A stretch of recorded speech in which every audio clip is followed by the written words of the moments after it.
The Dog That Dug, Johnathon Long and Korky Paul.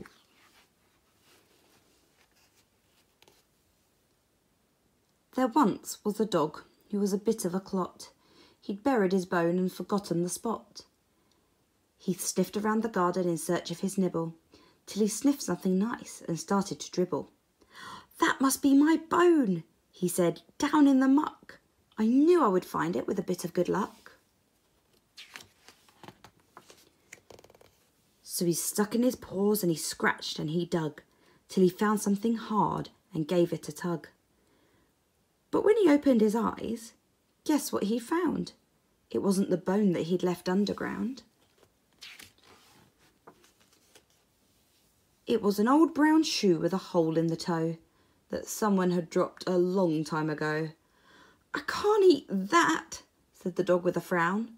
"My bone must be deeper. I'll dig further down." So he stuck in his paws and he scratched and he dug, till he found something else and he gave it a tug. But when he opened his eyes, guess what he'd found?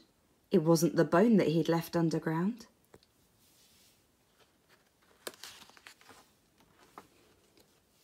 But a coal mining miner, all covered in soot, very surprised to be tugged by the foot. "Sorry," said the dog, "I do beg your pardon, but I didn't expect to find you in the garden."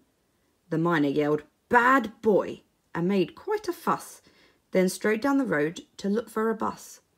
"Well, I can't eat him," said the dog with a frown. "My bone must be deeper. I'll dig further down."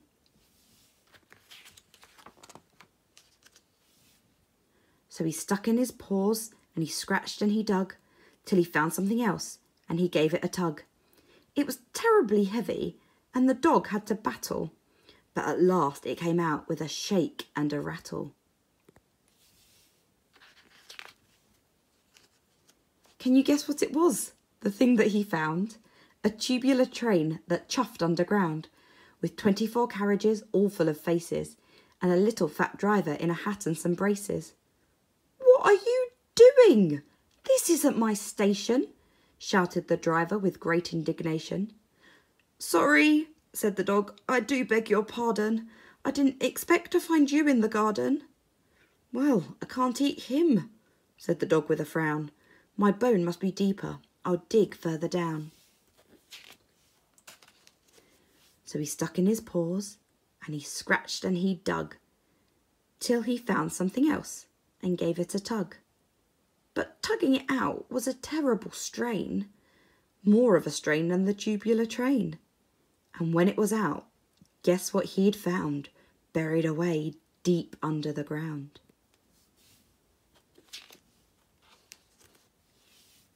It was a bone at last, but it wasn't a single. It was to some others, and they all made a jingle. There were big bones aplenty and small ones galore, all that was left of an old dinosaur. "What a surprise," said the boy with a smile. "This pile of snacks will last quite a while." "Wait just 1 minute," came a voice from aloft. "Those bones are rare and not to be scoffed." A smiling professor was over his shoulder, with little round glasses and a shabby red folder. "I'm hungry," said the dog. "Those bones are my dinner, and if I don't eat them soon, I'll end up much thinner." "Look here," said the prof, "I'm not being funny. Give me those bones and I'll give you some money." "Great," said the dog, holding out one of his paws. £2 million and the bones will be yours." The prof scratched her head and went, and "ah," and then paid him in cash and put the bones in her car.